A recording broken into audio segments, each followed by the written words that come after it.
Para dar inicio, quiero agradecer al programa director, nuestro anfitrión de esta iniciativa, y le doy la bienvenida a su coordinador, Alexander López. Muchas gracias, yo de nuevo. Nada, muchísimas gracias a las personas que se acaban de conectar, que se han conectado y que han sido pacientes con nosotros.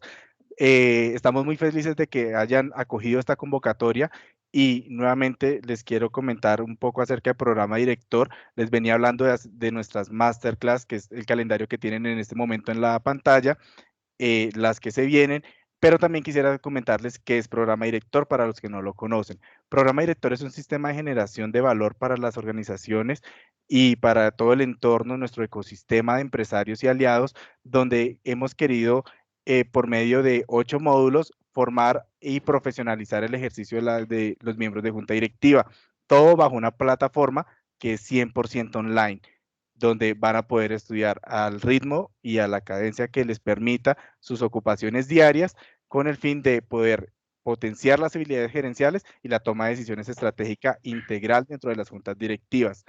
También les recuerdo entonces que tenemos nuestro proceso de admisión abierto hasta la siguiente semana, entonces todos ustedes son bienvenidos en él para que lo puedan realizar y también ver si son parte de este grupo de profesionales que van a transformar la vida, la realidad realmente de las empresas de nuestro país.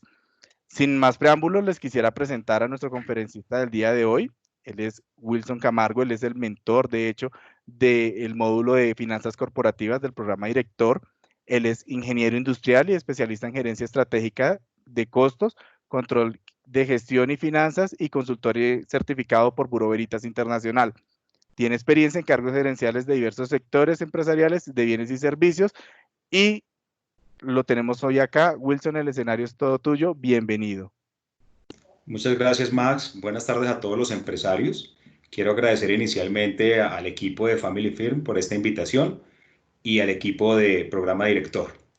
El objetivo de esta charla es que hablemos un poco de cuáles son las estrategias que vienen adelantando los empresarios con respecto a la crisis que estamos afrontando. Vamos a hacer un repaso de qué estrategias se están haciendo y lo más importante es qué otras cosas, qué otra forma existe en las compañías para poder proteger el negocio y poder proteger las finanzas.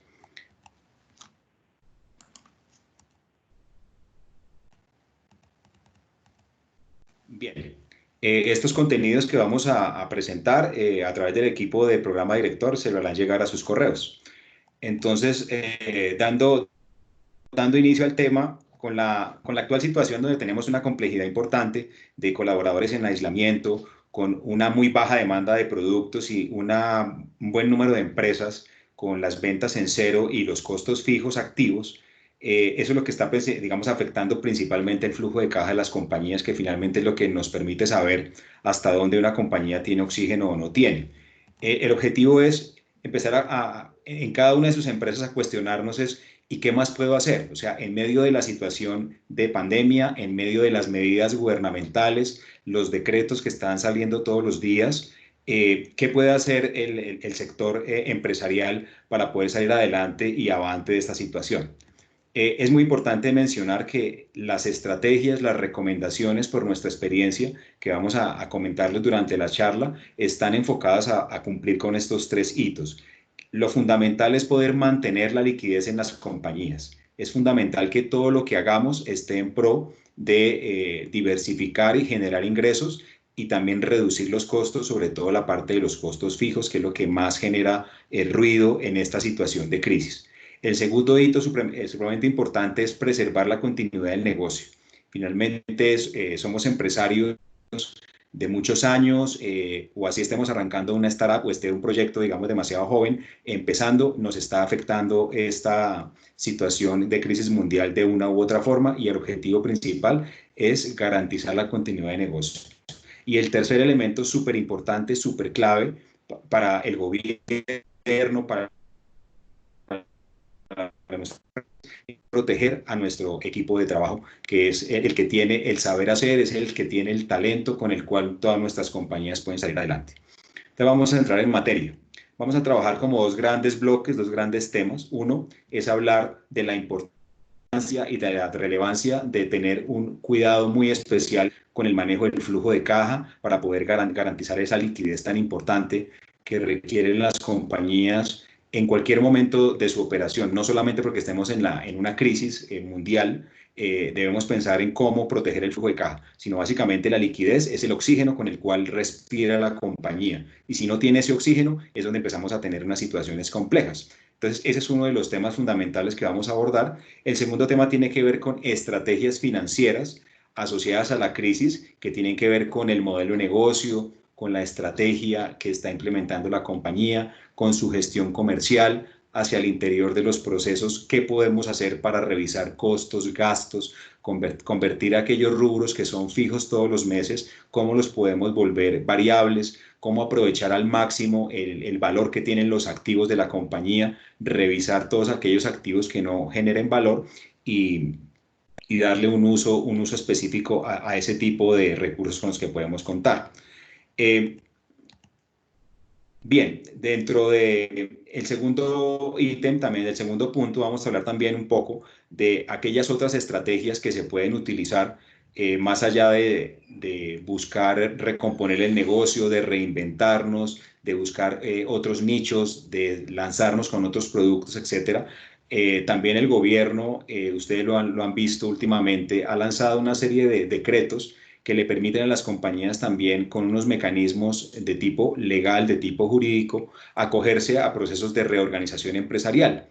Ya en su momento hablaremos de ellos más abiertamente, y estamos hablando de la ley 1116, que es, digamos, el proceso ordinario, a través de la Superintendencia de Industria y Comercio, y el decreto 560, que tiene que ver con el decreto que expidió el gobierno tras la emergencia, de poder acudir a un proceso de reorganización empresarial, pero por la vía de acuerdos privados y de extrajudicial por cámaras de comercio.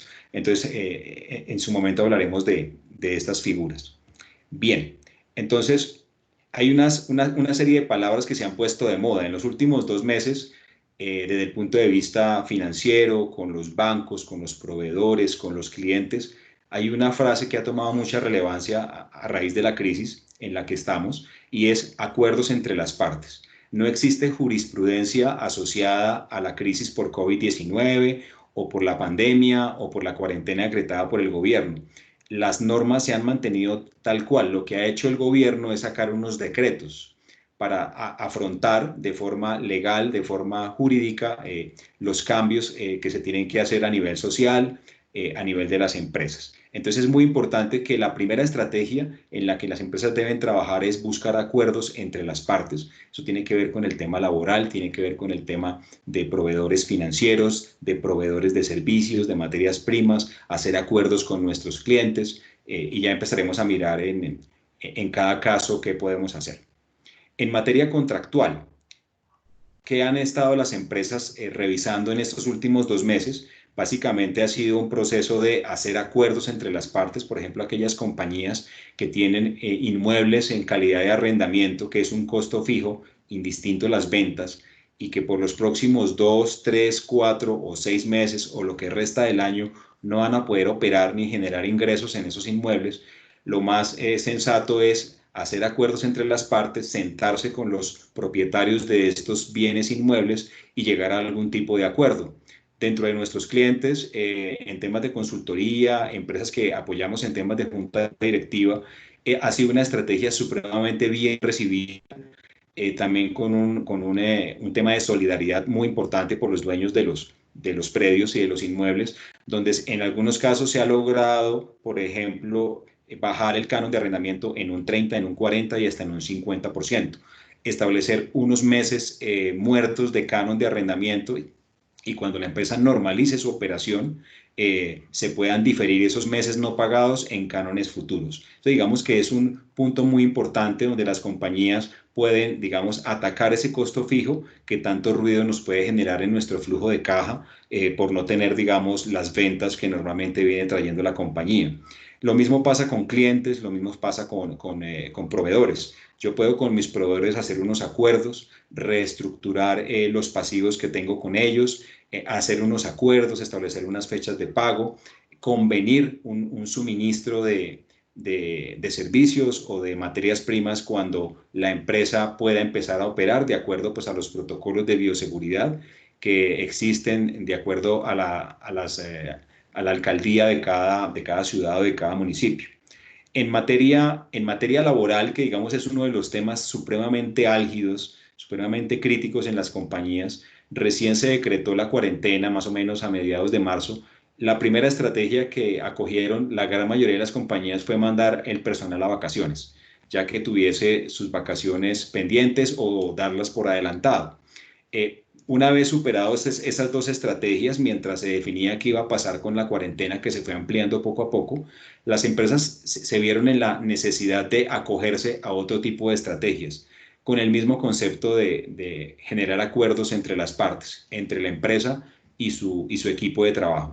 Básicamente las empresas han definido renegociar el salario durante la emergencia. Entonces, por ejemplo, la plantilla de personal que tenga un salario por arriba del salario mínimo, algunas empresas han aplicado una reducción de común acuerdo con los trabajadores del 20, del 30, del 40, de algún porcentaje. Si son empresas de producción, han dejado, digamos, nivelado el tema del salario mínimo para mantener los empleos. La estrategia de teletrabajo, pues obviamente también ha tomado mucha fuerza. Ya no es una moda, sino se ha vuelto un tema totalmente normal, estar conectado por plataformas, hacer el trabajo desde casa, etcétera. O sea, se ha vuelto, digamos, una estrategia supremamente importante. Es de recalcar que en esa política de modificación de salarios, lo que se busca es que esos acuerdos sean entre las partes, para no ir a un terreno netamente laboralista, sino que se puedan hacer acuerdos entre la empresa y sus trabajadores, de tal forma que podamos atacar ese costo fijo y proteger a la gente mientras nos podemos recomponer en esta situación. Otro mecanismo es, por ejemplo, hacer el pago del trabajo por horas, que es una modalidad que lo permite nuestro Código Sustantivo del Trabajo, y es que si, por ejemplo, la persona tiene un salario mínimo y está trabajando intermitentemente 4 horas al día, etcétera, pues va a recibir lo correspondiente a la mitad de ese salario. Entonces es muy importante que la base sobre la cual se está liquidando los pagos a nuestra gente es sobre el salario mínimo mensual legal vigente. Y pues podemos también combinar un tema por horas para también salvaguardar el flujo de caja de la compañía. Uno de los decretos que sacó el gobierno hace unos días es que yo puedo, sobre la base, el ingreso base de cotización que yo esté haciendo en mi tema de seguridad social, el componente inherente a la pensión, que es el 16%, por los próximos 3 meses se puede cotizar sobre la base del 3%. Eso, digamos, es un decreto expedido por el gobierno que lo que busca también es aliviar esa carga para las compañías y digamos que está en la misma línea de atacar esos costos fijos mensuales. El tema de las licencias no remuneradas, digamos que es un tema que hay que manejarlo muy de la mano de nuestro asesor laboral, porque no se pueden tomar a discreción de la empresa. Básicamente, las licencias no remuneradas son en dos casos: cuando se hagan por solicitud del trabajador o porque se ha hecho un acuerdo entre las partes y debe existir un documento donde el trabajador de forma libre solicita a la empresa una licencia no remunerada. De lo contrario, no es lo más recomendable en esta situación porque puede decantar a futuro en unos temas legales. Algunas otras compañías que han tenido, digamos, un grado de criticidad más alto han recurrido a un cierre del establecimiento de comercio por 120 días, solicitando un permiso ante el Ministerio de Trabajo. También es importante mencionar que estos trámites pues no son tan rápidos porque muchas empresas han hecho la solicitud ante el Ministerio de Trabajo y pues la velocidad no es la que todos quisiéramos. Sin embargo, es un mecanismo que existe para parar las operaciones y en ese caso, una vez tengamos el permiso del ministerio, pues las empresas sí entrarían a mirar un tema de hacer una suspensión temporal de los contratos para dar, digamos, un manejo al tema laboral. Hace unos días, la semana anterior, el gobierno anunció unos auxilios correspondientes al 40% del salario mínimo, o sea, son aproximadamente 350.000 pesos por cada trabajador. ¿Qué puede hacer la empresa? Básicamente es acercarse a su banco comercial, presentar una certificación firmada por el contador o el revisor fiscal, donde se pueda certificar, se pueda constatar que la empresa ha tenido una baja en sus ingresos superior al 20%, comparando el periodo enero-abril del año 2019 comparado a enero-abril del 2020. Digamos, esa es una normativa que ha establecido el gobierno. Entonces, aquellas empresas que han tenido una disminución en sus ventas, en sus ingresos operacionales superiores al 20%, se pueden acoger a este auxilio. Para comprobar de que el auxilio les llegue a las personas que tienen algún tipo de contrato laboral con la empresa, le van a pedir las planillas de la Seguridad Social de los meses de febrero, de marzo y de abril. ¿Qué hace el banco? Él recibe los recursos del Estado, los transfiere de acuerdo al número de empleados que aparezcan en la planilla, los transfiere a la cuenta bancaria de la empresa y la empresa se encarga de hacer la dispersión de fondos a cada uno de los trabajadores como si fuera una quincena común y corriente. En materia tributaria, ¿qué aspectos se pueden tener en cuenta para poder ayudar a mantener esa liquidez, a mantener el efectivo en caja? Básicamente también han habido decretos del gobierno que han agilizado lo correspondiente a las devoluciones de impuestos, básicamente lo que son saldos a favor en temas de renta y lo que tiene que ver con temas de IVA. Entonces, digamos que las empresas ahí tienen una gran oportunidad de agilizar estos procesos que en condiciones normales se pueden demorar 6, 8 meses, un año, etcétera.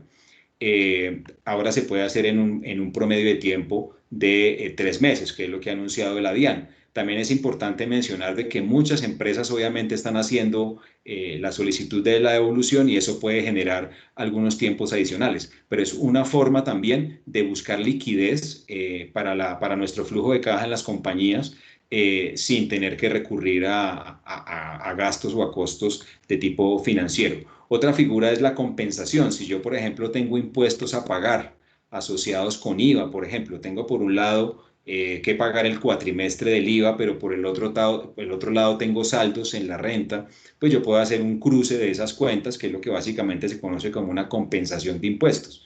La DIAN parte de la buena fe del empresario, no va a auditar inmediatamente esos periodos que estamos reclamando. Es posible que al azar la DIAN escoja algunas empresas a criterio de ellos que consideren algún tipo de verificación o de auditoría, pero digamos que eso se hará en el mediano plazo. Entonces, lo importante por ahora, mientras estamos en emergencia, es poder acceder a esos recursos. Otros decretos que han salido en materia tributaria es acogerse a los pagos de la renta, por ejemplo, asociados a 12 meses. ¿Qué quiere decir eso? En abril y en mayo las empresas tienen que presentar la declaración de renta.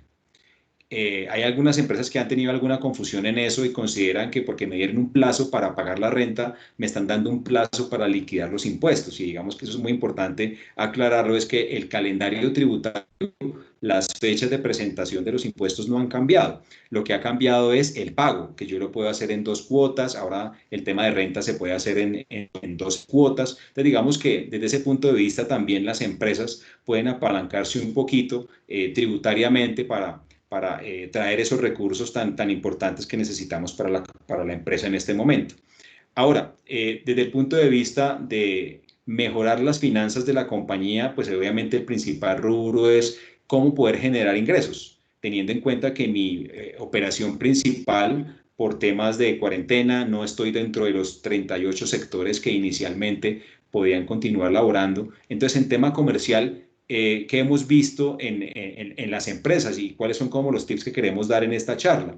Primero, que las empresas, indistinto su edad, seamos empresas ya maduras, consolidadas o seamos nuevas, tenemos que asumir una posición de startup, de estar con los ojos muy abiertos viendo qué oportunidades está ofreciendo el mercado, porque con el tema del COVID-19 sencillamente el mundo cambió.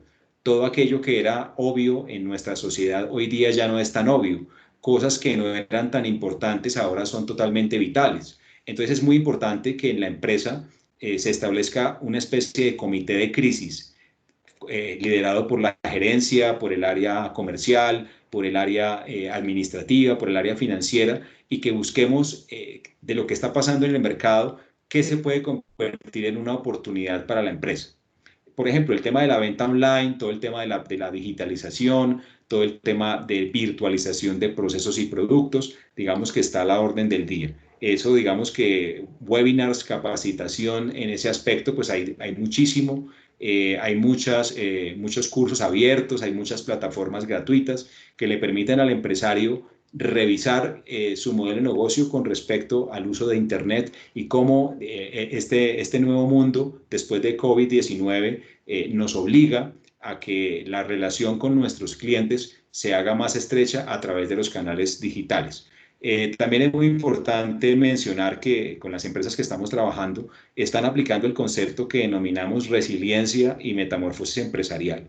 Eso básicamente es repensar absolutamente el negocio. Si definitivamente yo estoy en una industria o mi actividad económica está en un sector donde está totalmente cerrado y no va a poder abrir en los próximos 6 meses, pues tengo que implementar una estrategia de transformación, de buscar, que puede implicar revisar mi actividad económica, revisar qué es lo que yo tengo como objeto social en mi Cámara de Comercio y hacer los cambios lo más rápido que pueda hacerlos. Hoy día esos trámites son totalmente virtuales, totalmente digitales, se hacen en un par de días y muchas empresas han tenido que reinventar en forma parcial y algunas en forma total el producto o el servicio que estaban prestando. Entonces es muy importante dejarles a ustedes un mensaje de que estamos en un proceso total de salirnos de la zona cómoda y de buscar cómo generar ingresos en medio de la situación de crisis, ya sea fortaleciendo nuestro objeto social y diversificando los canales de comercialización y venta para llegar a nuestros clientes, o sencillamente transformar la compañía hacia productos que sí se están moviendo por temas de la pandemia. Si yo logro reducir costos, reduciendo arriendos, revisando temas con proveedores, revisando temas de nóminas, la idea es que esos beneficios que yo pueda obtener se los pueda trasladar a mi cliente. Eso es supremamente importante. Si yo logro, al bajar mis costos fijos, poder tener alguna mejora, la idea es que ese beneficio se lo traslademos a nuestros clientes, porque eso genera también una cohesión con nuestros clientes en estos momentos difíciles y obviamente vamos a tener una fidelización de ellos a futuro. Reorganizar el proceso comercial y la fuerza de ventas. Eso es fundamental, o sea, todas las compañías están en un proceso de revisar la estructura, la fuerza de ventas, el modo de operar, su esquema de comisiones, las metas de ventas mensuales. Todo es digamos que todo está sobre la mesa para revisarlo. Y acá pues dejo un mensaje muy interesante, y es que el problema no es mi producto, o sea, la pandemia no tiene que ver con mi producto, pero sí me está afectando las ventas porque lo que está afectando es el canal de distribución. Entonces yo puedo tener una estrategia en mi compañía de seguir vendiendo los mismos productos, de seguir trabajando con los mismos servicios, pero en lo que estoy obligado a cambiar para poder recuperar mis ventas es el canal por el cual estoy llegando. Si antes tenía un modelo de negocio donde los clientes venían a mi negocio, ahora yo soy el que tiene que llegar a ellos. Eso nos ha tomado mucha fuerza los domicilios, el producto para llevar, los temas por internet, etcétera, etcétera, que ahorita vamos a empezar a hablar de cada uno de ellos. ¿Qué otras cosas podemos hacer?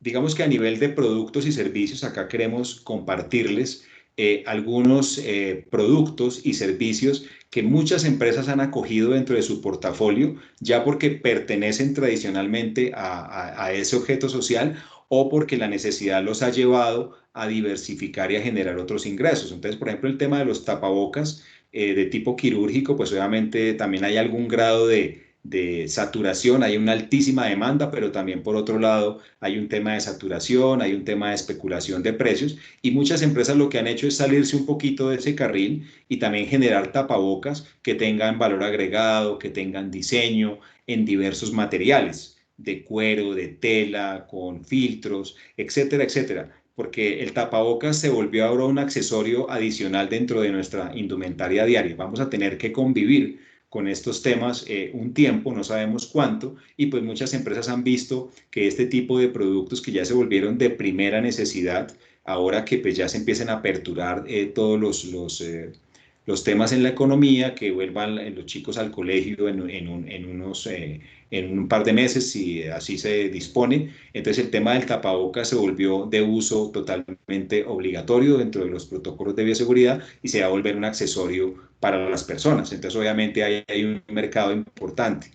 Empresas que, por ejemplo, estaban en el sector textil, confección, que trabajaban moda, que trabajaban productos tipo sport, que trabajaban ropa de diseñador, que trabajaban prendas deportivas. Al estar cerrado su mercado, han volcado toda su capacidad de producción, sus equipos, a dotaciones de tipo hospitalario, haciendo uniones temporales, haciendo redes empresariales para importar o para poder conseguir los materiales de materias primas que se utilizan pues en este tipo de productos.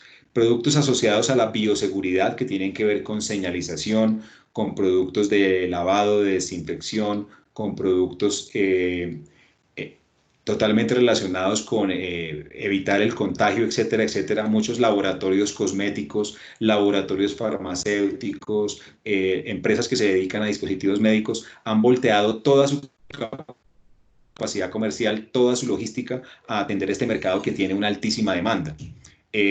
Los temas de accesorios, de elementos de protección de personal, caretas, visores, en todas las, digamos, con todo el diseño, con todo el tema de ergonomía que se necesita, respiradores para las UCI, por ejemplo, hay empresas que estaban en otro tipo de mercado haciendo, por decir algo, camas hospitalarias, con algún nexo hacia el sector de salud y han visto que trabajar en este tipo de productos en asocio con universidades, aplicando innovación, patentando sus desarrollos, etcétera, se ha convertido en un mercado nacional, inclusive internacional.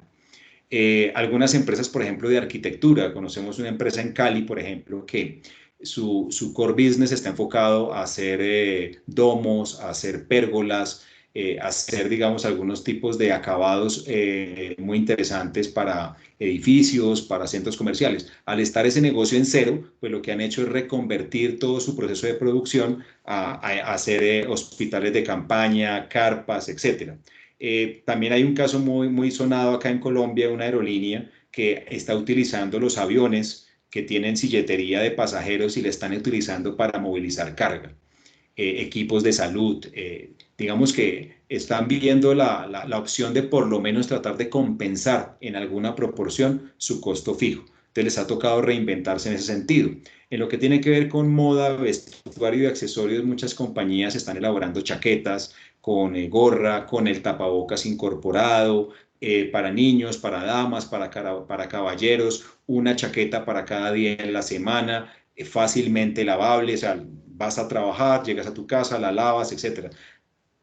Tratando de reinventar el negocio, tratando de utilizar sus mismos recursos, sus mismas plantas de producción, su personal, pero con un foco de negocio totalmente diferente al que tradicionalmente venían haciendo.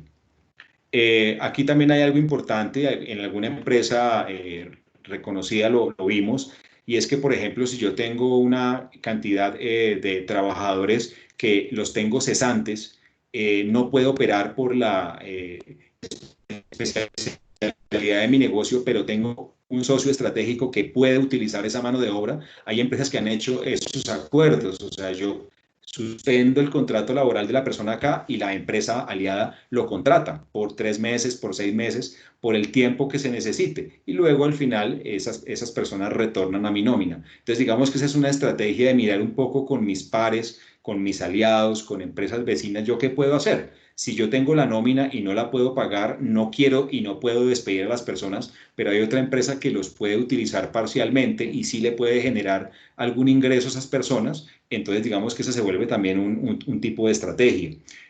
Hay empresas también que han desarrollado unas ideas importantes en temas de micromovilidad, por ejemplo, en alquiler de bicicletas, en alquiler de patinetas a través de las plataformas, donde ahora pues ya no es por carrera o por cada uso, como se tenía hace un tiempo, sino que usted se puede llevar el accesorio para su casa, se puede llevar la patineta a su casa, a través de su plataforma usted sencillamente paga una mensualidad y usted va y vuelve en la patineta a las vueltas que tenga que hacer para evitar de que la persona se tenga que subir al Transmilenio y llegar a esa tasa de ocupación del 35%, que las autoridades han dicho que si se supera ese tope, pues automáticamente volvería a la cuarentena.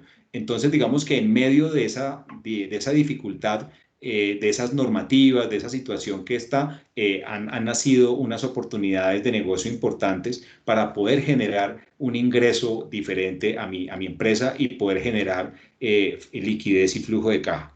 El tema de la virtualización, pues está a la orden del día, cursos, capacitaciones, servicios totalmente digitales que me permiten bajar costos, que me permiten estar cerca de los clientes. Entonces es muy importante que las empresas que en algún momento no habían contemplado la digitalización, la virtualidad, pues obviamente ya no es una moda ni es una innovación, sino se ha vuelto una necesidad. Empresas que fabrican y el cliente viene y lleva el producto porque no lo puede consumir dentro de mis instalaciones. Las entregas a domicilio también se ha vuelto un tema supremamente importante para las empresas. Utilizar los courier, utilizar las empresas que utilizan domicilios, que prestan el servicio de domicilios, se ha vuelto un mercado supremamente importante para que mi producto, que no puedo vender a través de los canales tradicionales, los pueda vender a través de Internet y los pueda entregar a domicilio.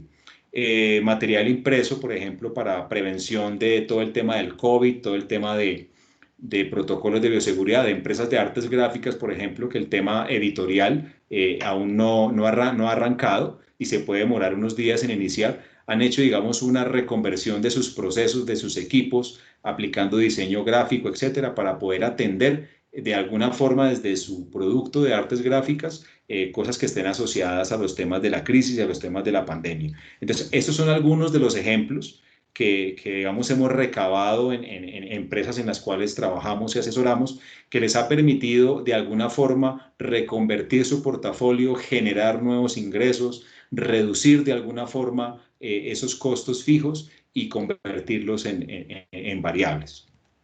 ¿Qué otras cosas se pueden hacer?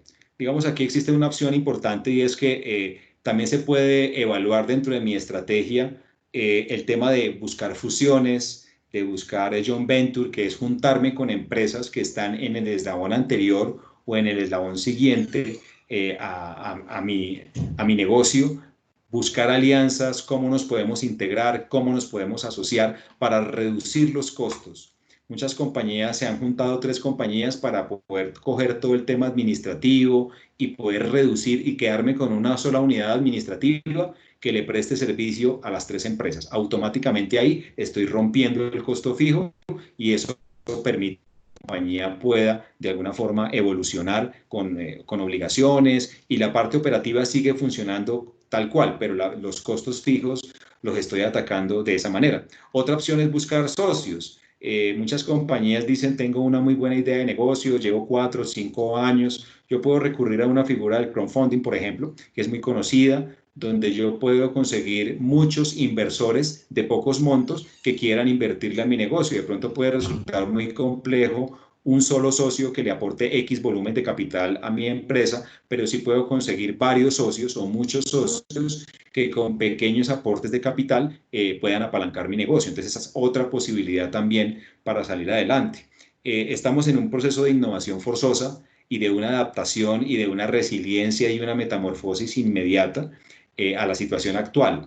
Acá sugerimos de pronto algunas herramientas, que es aplicar un poco de design thinking, de lienzo y de canvas, que me permiten sobre una pared de la oficina pintar mi negocio mirando 4, 5, hasta 9 ejes estratégicos y con el equipo de trabajo empezar a mirar cómo yo puedo reconvertir mi modelo de negocio. Si puedo mantenerme con el producto actual y voy a diversificar ese en el canal, me voy a ir por el tema online, voy a aprovechar mejor el tema de internet, voy a hacer producto para llevar, voy a aprovechar los temas de los domicilios o definitivamente debo reconvertir totalmente mi negocio hacia otro tipo de productos que sí están asociados a la demanda por la pandemia. Entonces, digamos que un modelo Canvas, un modelo de lienzo, se lo recomendamos. Podemos asesorarlos también en esos temas para que puedan, digamos, ustedes repensar el negocio y que todo el equipo de la empresa pueda, en medio de las oportunidades y en medio de la crisis, ¿qué puedo yo capitalizar para la compañía para poder diversificar dentro de mi negocio y seguir generando ingresos? Hay otras formas también de diversificar el negocio, de reducir los costos. Es, por ejemplo, utilizar servicios BPO, que es básicamente hacer un proceso de tercerización de procesos que son claves en mi negocio, que tienen que ver con la transformación de mi producto. O sea, si yo no soy capaz de hacerlo bien y más barato, puedo buscar un satélite o una empresa B que pueda prestarme esos servicios. El outsourcing también está a la orden del día en temas administrativos, en temas contables, en temas de gestión humana, en temas de tesorería, en temas financieros. Yo puedo revisar la estructura de mi compañía, mirar en mi P&G qué tanto sobre la venta están pesando ese tipo de departamentos y de procesos, y yo puedo establecer una tercerización para continuar con esos servicios administrativos, pero reduciendo el costo. Entonces es muy importante que ustedes lo tengan en cuenta. Otras empresas dicen, no voy a modificar absolutamente nada, no voy a cambiar ni mi producto, ni mi estrategia de negocio, ni mi canal de comercialización. Lo que voy a hacer es agilizar la documentación y cumplir con los protocolos de la resolución 0666 del Ministerio de Salud, que le permite a las empresas paulatinamente, de acuerdo a lo que cada alcalde en cada ciudad o municipio defina, ir saliendo poco a poco a operar. Entonces, muchas empresas lo que han hecho es, han aguantado un poco, un mes y medio, estar sin operación, han tratado de atacar el costo fijo, y cuando puedan empezar a operar, entonces pues tener listos todos sus protocolos de bioseguridad. Por otro lado, aunque suene un poco utópico en este momento y pueda existir algunas personas escépticas al respecto, nosotros en nuestro proceso de consultoría también apoyamos muchas empresas que están en procesos de internacionalización.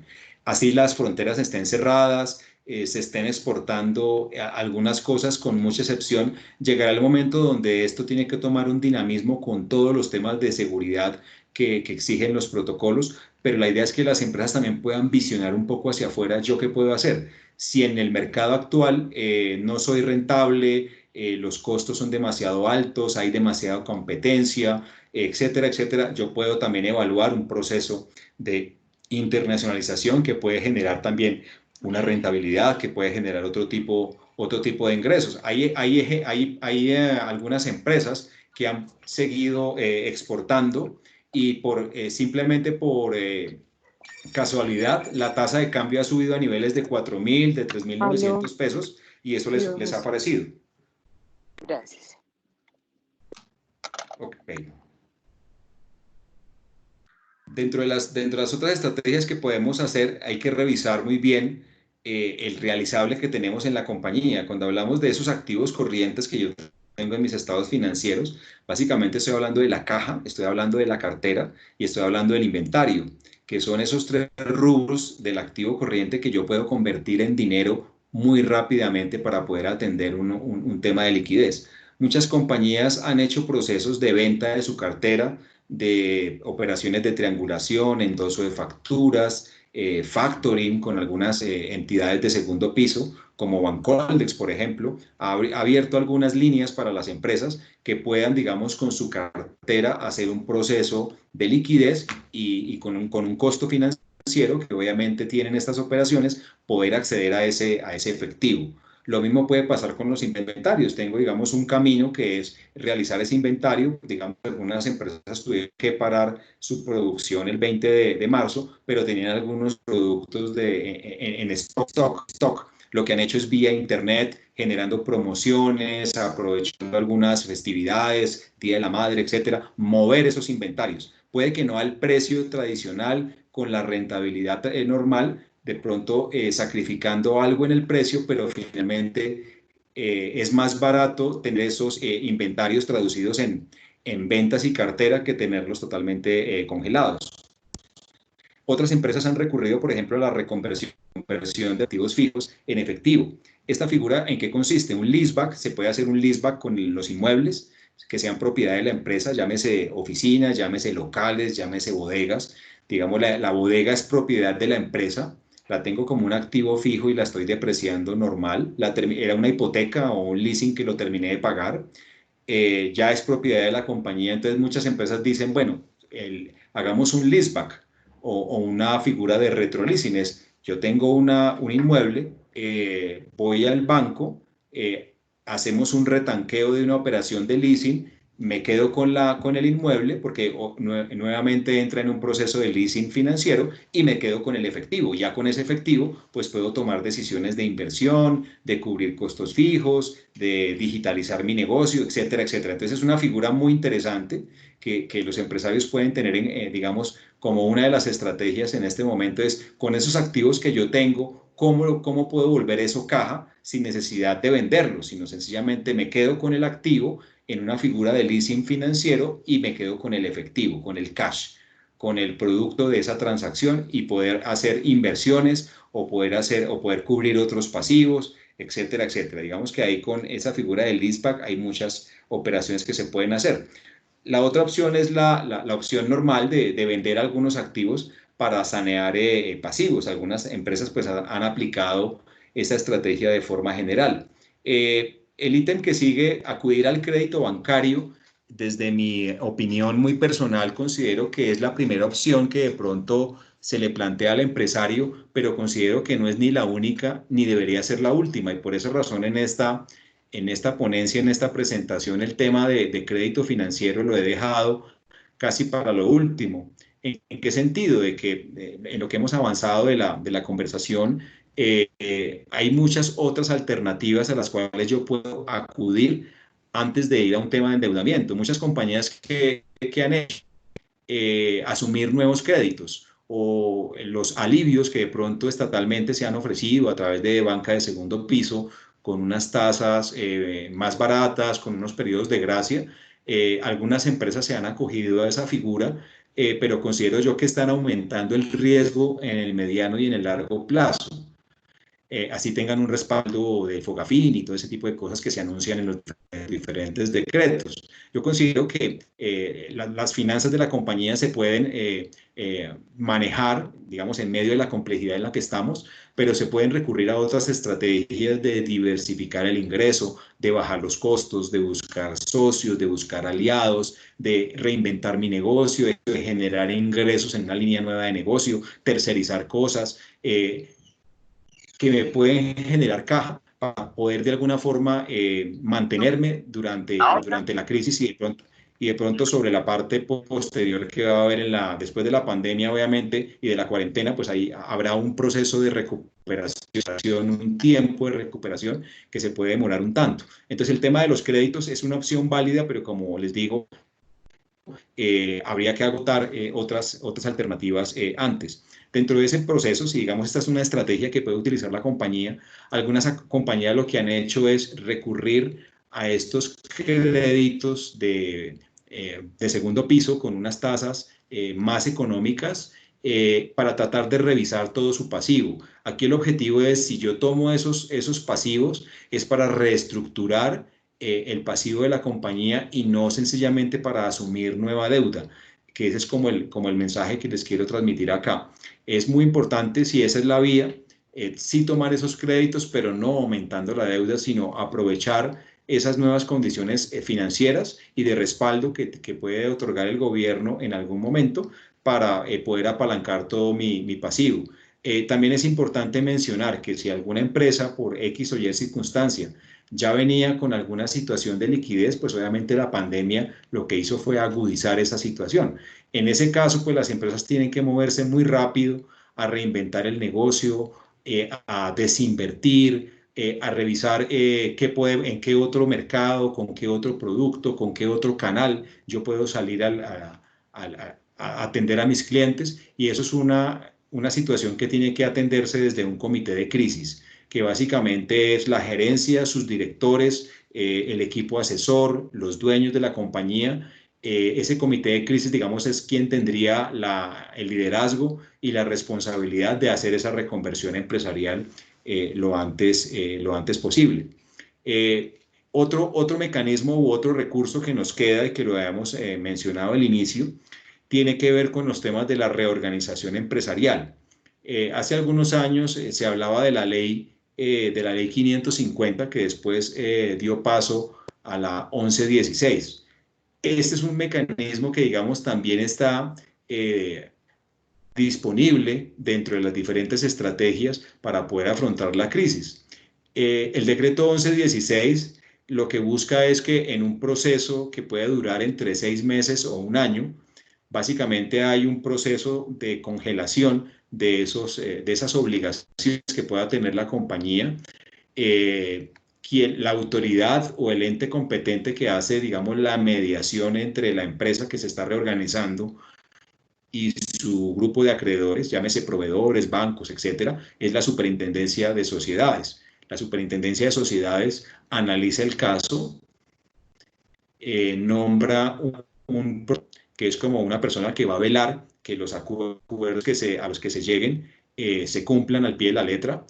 Obviamente esto tiene, digamos, un tema de índole judicial, porque finalmente a través de un juez es que se logran los acuerdos, el concurso de acreedores y los plazos en los cuales vamos a cumplir con nuestras obligaciones. Se pueden reestructurar operaciones a 3 años, a 5 años, etcétera. Y ya en un concurso de acreedores, por votación se definen si se acepta la compañía en ese tipo de acuerdos. Es importante mencionar que es una de las maneras para poder reorganizar las finanzas de la compañía, tener un tiempo donde se le quite el estrés y la carga de cumplimiento de obligaciones al flujo de caja, mientras se reorganiza toda la operación y poder continuar operando. Es muy importante que se entienda esto, es que una ley de 550 en su momento, o 1116 ahorita, no quiere decir que es la famosa ley de quiebras en Estados Unidos, el proceso de estos automáticamente se va a ir a liquidación. No necesariamente. Acá lo que se busca es precisamente blindar jurídicamente a la compañía para que pueda continuar con su operación, reorganizar todos sus pasivos, sus finanzas y poder cumplir con sus acreencias y, lo más importante, seguir operando, seguir atendiendo un mercado, seguir atendiendo unos clientes, manteniendo el empleo, etcétera, etcétera. Con los temas de la emergencia económica, el gobierno sacó un decreto, el 560, que básicamente es una forma, digamos, más ágil de poder acceder a la reorganización empresarial. El decreto 560 lo que reza es que es un proceso que puede durar aproximadamente 3 meses.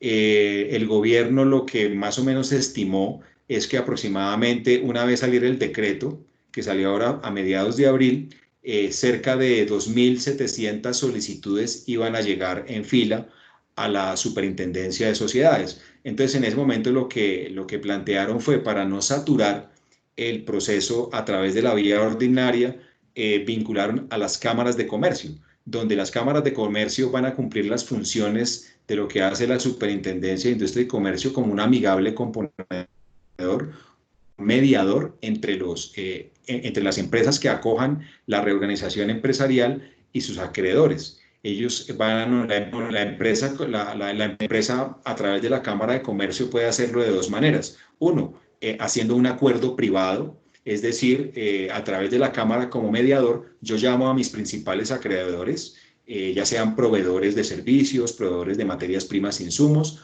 o también a los de los bancos, con los cuales yo tenga algún tipo de obligación, y sencillamente hacemos un acuerdo de carácter privado que se considera extrajudicial, o sea que no tiene que llegar hasta un juez de la República para que se dé cumplimiento, sino es un acuerdo entre las partes con una escritura pública, y sencillamente se puede manejar de esa manera.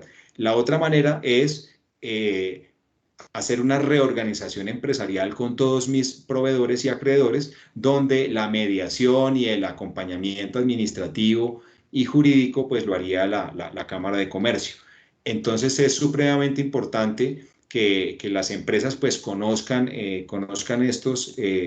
estos mecanismos que existen, de estrategia comercial, de estrategia de procesos, de reducción de costos, de el negocio hacia aquellos productos y servicios que sí están generando demanda en la pandemia. recurrir al crédito financiero en la medida de que no se ponga en riesgo en el corto o en el mediano plazo a la empresa, los procesos de reorganización y pues obviamente la última de las alternativas que en un momento determinado se puede contemplar y esperamos que sea la última la última opción para las compañías, porque pues como hemos hablado, hay muchas opciones que nos permiten seguir adelante y afrontando esta crisis en la que se encuentra el mundo, y pues digamos ya es el proceso de liquidación ordinario o judicial de la compañía. Hasta acá, digamos, van los contenidos.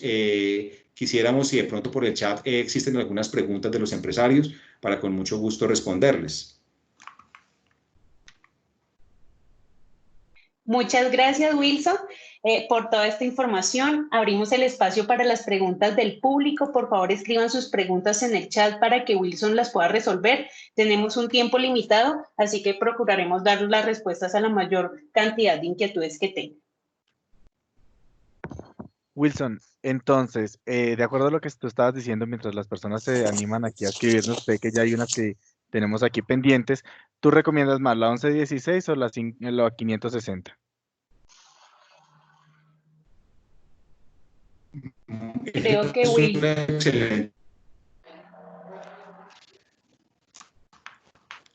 Wilson. ¿Ustedes me escuchan? Sí. Sí. Ok.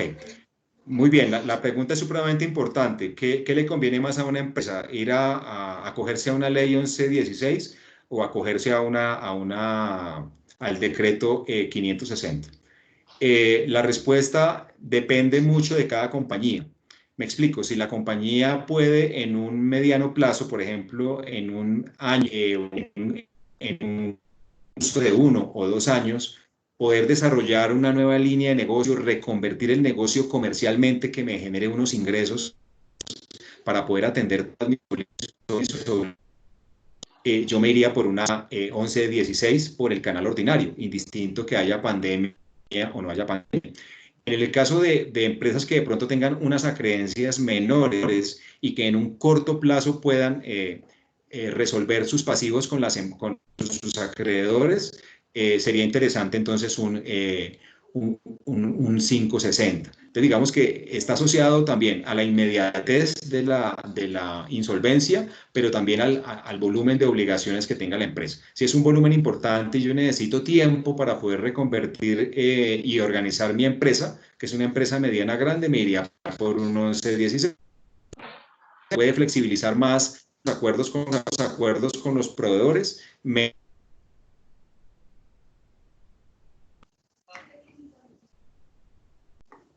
¿Hay más preguntas, Max? Ok, vale. No, es que no te escuché la última parte, perdóname, Wilson. Entonces, Olga Araque nos preguntó, cuando estabas en la parte de los acuerdos con la parte laboral, que si el acuerdo se hace entre las partes, ¿se debe dejar un otro sí a su contrato laboral o cómo se hace de manera óptima ese proceso?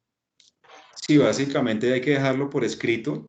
Es un documento donde se titula Acuerdo entre las partes, donde se pueden definir horarios, donde se puede definir modificaciones salariales, etcétera, etcétera. Entonces, más que un otro sí al contrato, es un acuerdo entre las partes que tienen normalmente una vigencia.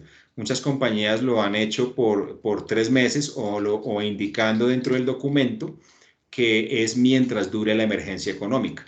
Hasta este momento, la cuarentena se ha aplazado ya 2 veces y aún no sabemos si después del 27 salga alguna normatividad distinta. Entonces, en esa parte laboral se hace un acuerdo entre las partes y se indica que mientras dure la emergencia sanitaria decretada por el gobierno, se va a mantener ese acuerdo para no hacer modificaciones al contrato laboral.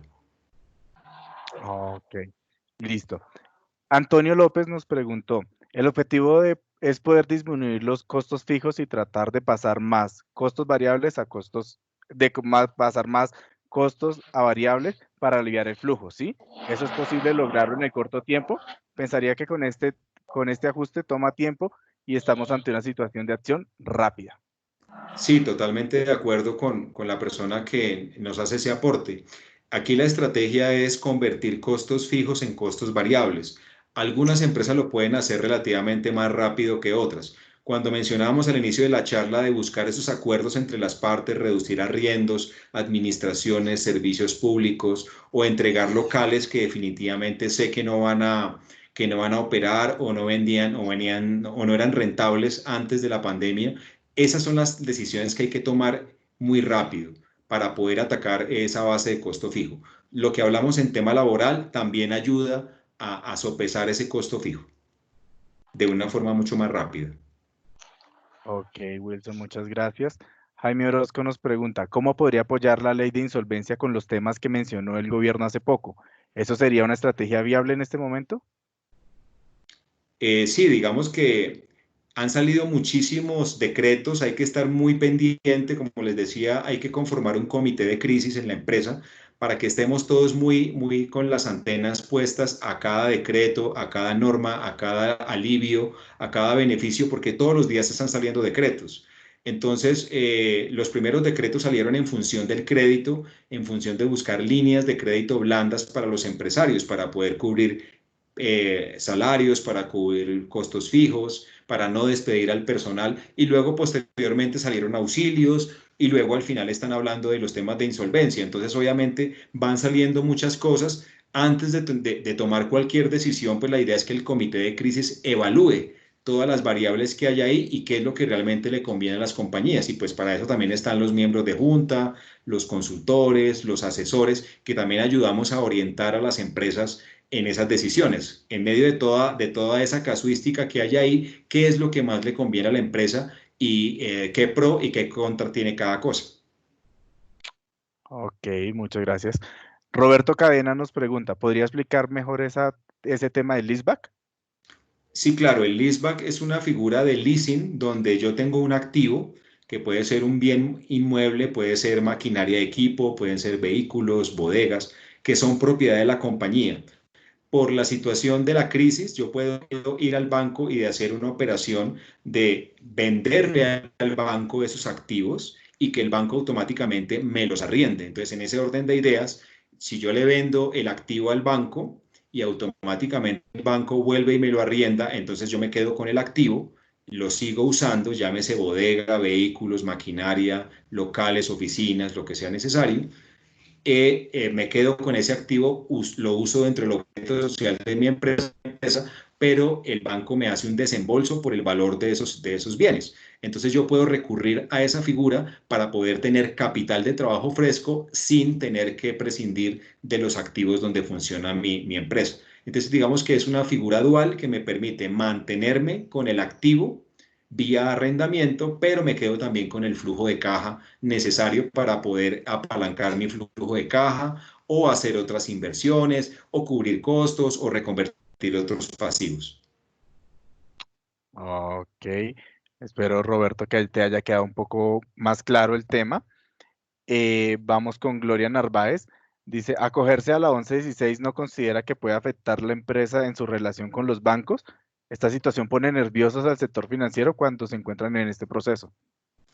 Sí, obviamente hay que preparar la compañía para ese análisis. Normalmente la junta directiva, junto con los consultores financieros, legales, se debe hacer un diagnóstico para ver qué tanto ruido puede generar este tipo de decisiones.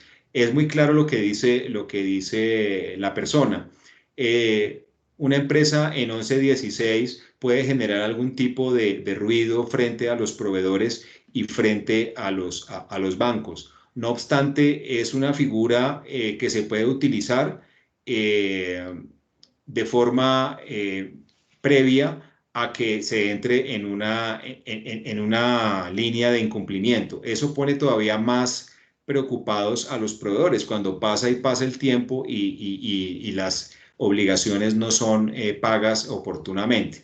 Entonces, es un tema de manejo, es un tema, digamos, de análisis. Hay que hacer un muy buen diagnóstico dentro de la compañía para ver si eso es lo que más les conviene. Como les decía, son de las últimas alternativas porque hemos hablado de otra serie de estrategias que podemos agotar antes de irnos a ese proceso.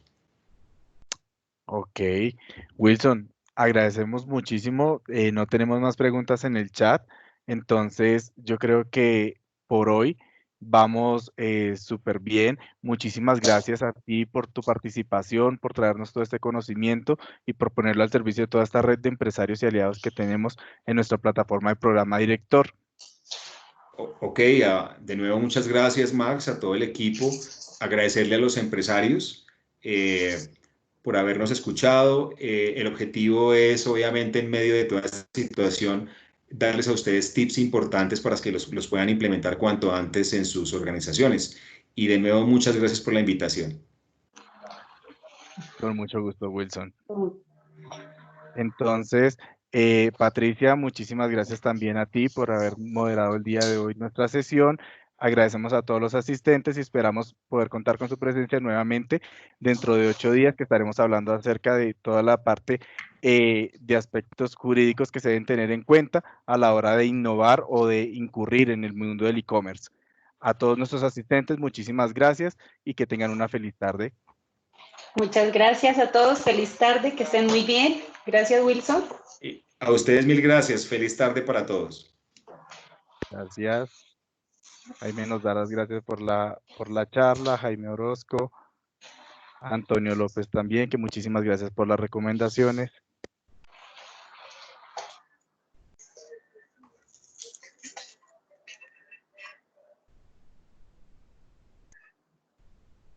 Listo.